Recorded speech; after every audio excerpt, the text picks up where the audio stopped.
हरियाणा में आप देखेंगे कि आप 75 का टारगेट लेके चलते हैं। आज आप बहुमत के लिए भी अभी स्ट्रगल करते हुए दिख रहे हैं, क्योंकि इस बीच खबर आ रही है कि बीजेपी ने प्रकाश सिंह बादल को, सूत्रों के हवाले से खबर है कि बात करने के लिए बोला है जेजेपी से। तो ये एक डेवलपमेंट हो रहा है। कहीं ना कहीं बीजेपी भी मान रही है कि सरकार अपने दम पर सरकार नहीं बना पाएगी। तरुण जी, खबरें आ रही हैं कि अब बीजेपी ने गठबंधन के लिए बातचीत शुरू कर दी है, समर्थन के लिए बातचीत शुरू कर दी है।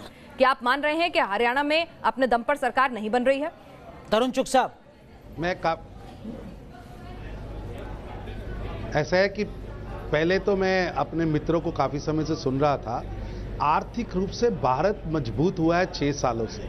आर्टिफिशियल तरक्की की बजाय कंसोलिडेट राष्ट्र आगे बढ़ रहा है, हर फ्रंट पे आगे बढ़ रहा है। और जीडीपी कोई गिर गई है, बहुत हम पीछे चले गए हैं, ऐसा चित्रण पेश कर रहे थे मित्र भी यहाँ पर कि पता नहीं देश कितना पीछे चला गया है। आधी रोटी खा रहे हैं लोग। और जिन तमाम रिव्यू रिपोर्ट्स का आप हवाला दिया करते थे, उन्हीं रिव्यू रिपोर्ट्स में रेटिंग गिर रही है, इसीलिए सवाल पूछा जा रहा है।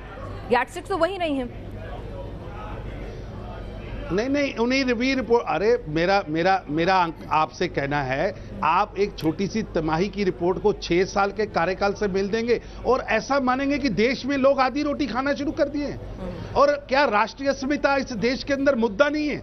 हम पर विदेशी आके राज करें, हमारी आंतरिक सुरक्षा कमजोर हो, रोज आतंकवादी हमले हो, और आप कहें कि ये सब। लेकिन तरुण चुग साहब, अगर सब कुछ आपके पक्ष में है तो क्या कारण है कि हरियाणा में जहां 2014 में कांग्रेस को 15 सीटें मिली थी, वो 2019 में 31 सीटों पर आगे और आपके 6 मंत्री पीछे चल रहे हैं। बना चुकी है हरियाणा में 6 मंत्री इस वक्त पीछे चल रहे हैं। तरुण चुग जी, 15 के मुकाबले 31, 33 हो चुके हैं अब।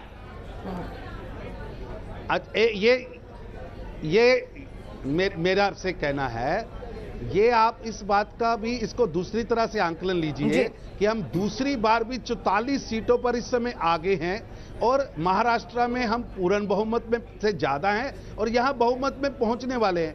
लेकिन आप इसको ये कहें कि पूरा भूचाल आ गया है, देश गर्क हो गया है, आधी रोटी खाने को मिल रही है, मारो मार पड़ गई है, देश के अंदर अस्थिरता आ गई। अरे तरुण जी, वो सिर्फ एक उदाहरण दिया गया था, एक नारा याद दिलाया गया था, ऐसा कहा नहीं गया था कि देश आधी रोटी खा रहा है। अर्थव्यवस्था है और ऐसा आंकलन राष्ट्र नहीं। अरे मेरी बहन, कोई 90 के दशक में किसी ने क्या नारा लगाया था? ये बीजेपी का नारा नहीं था। और मेरे जो पैनलिस्ट हैं इस ढंग से पेश कर रहे हैं कि देश पीछे चला गया है, हम तो इस समय देश की स्थिति ऐसी होगी, चुनाव की बात करते हैं और आधी रोटी का जिक्र यहाँ पर वरुण जी ने किया था। यूनिसेफ की जो ताजा रिपोर्ट है कुपोषण की, वो भी आप एक बार पढ़ लीजिए। पाकिस्तान से भी पीछे पड़े हैं, डराने वाले हैं हंगर इंडेक्स में भी और कुपोषण के लिहाज से भी। लेकिन हम आज कुपोषण की और आधी रोटी की बात नहीं कर रहे हैं। अच्छा, चलिए ये बता दीजिए कि इतना सब कुछ अच्छा हो रहा है तो हरियाणा में आपके 6 सिटिंग मंत्री क्यों पीछे चल रहे हैं? क्यों हार का मुंह देखना पड़ रहा है? क्यों 15 से 33 पर आ गई है? क्यों 75 का जो टारगेट रखा था, यहाँ तो बहुमत का टारगेट भी पूरा होता हुआ नहीं दिख रहा है, अगर सब कुछ इतना रोजी है तो। ऐसा है कि अभी मेरे पास जो रिपोर्ट है, हम 46 सीटों पर आगे हैं और सरकार बनाने के लिए 46 चाहिए और ये आंकड़ा उससे आगे जाएगा। आप रुझान आने दीजिए। हमारे पास जो रियलिटीज नीचे से, ग्राउंड से आ रही हैं, वो बहुत अच्छी आ रही हैं। और आप देखिए, जे अभी कांग्रेस 38 से अभी वापस 32-31 तक पहुंची है, ये 38 तक चली गई थी, हम भी 37, 38, 40 तक चले गए थे, अब इस समय 45-40। एक और बड़ी खबर आ रही है, पल्ली से पंकजा मुंडे पीछे चल रही हैं, बहुत क्लोज फाइट वहां चल रही थी अपने पैनलिस्टों की। ठीक है, लेकिन राहुल देव सर, जो बात यहाँ पर तरुण चुग कह रहे हैं, देखिए सत्ता में सिर गिने जाते हैं। अगर 46 बीजेपी के आ रहे हैं तो क्या फर्क पड़ता है कि कांग्रेस 31 या 33 पर पहुंच रही है? क्या वाकई इस दलील में दम आपको नजर आता है? देखिए, कई कारण, हम इन कारणों का अनुमान लगा सकते हैं। अभी अनुमान ही लगाने होंगे क्योंकि ये सिर्फ रुझान है, रुझानों के बल पे कोई पक्की बात नहीं की जा सकती। पहली बात ये कि खट्टर साहब की और हुड्डा दोनों की लोकप्रियता और दोनों का कद अब लगता है कि एक उसमें भी टक्कर हुई है, एक उसमें मुकाबला था। दूसरा, जातीय समीकरणों को एक बार फिर से हमें देखना पड़ेगा। और तीसरा कि ये साफ है कि अगर विपक्ष एकजुट होता और हुड्डा को ज़्यादा मौका मिलता पहले, तो शायद वो और इससे बेहतर प्रदर्शन करते। उनको सिर्फ कुछ महीने पहले ये कमान दी गई है, वो भी विद्रोह की धमकी देने के बाद। तो एक लग रहा है कि एक असंतोष खट्टर सरकार से लोगों में था, जो प्रकट होता दिख रहा है। उसमें उनका सरकार की परफॉर्मेंस हो सकती है, उनके सरकार के मंत्रियों का अपना आचरण व्यवहार हो सकता है, क्योंकि अहंकार की, मुख्यमंत्री के अपने आचरण और व्यवहार में अहंकार की बातें सुनाई पड़ने लग गई थी। और जब ऐसा होता है तो कार्यकर्ताओं पर भी उसका असर होता है, लोगों पर भी उसका असर होता है। तो तीसरी बात ये भी माननी पड़ेगी कि अगर हरियाणा में अप्रत्याशित होता है या बराबर बराबर भी रहते हैं दोनों, तो फिर जो राष्ट्रवादी आख्यान है पूरा वो कमज़ोर हुआ है। ये भी कम से कम एक बड़े राज्य में, या जो मध्यम श्रेणी का राज्य है, उसमें हमको मानना पड़ेगा, तो वो एक नए संकेत भी देगा।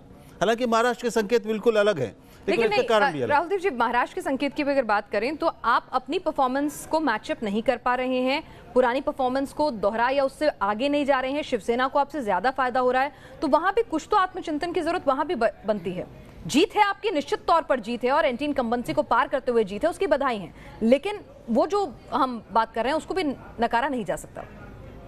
देखिए, सब जगह पूरे देश में कभी भी ऐसा मानना कि स्थानीय कारण नहीं होंगे, स्थानीय फैक्टर्स बिल्कुल बेमानी हो जाएंगे, केवल एक राष्ट्रीय धारा चलेगी, राष्ट्रीय बहाव चलेगा, ऐसा होता नहीं है।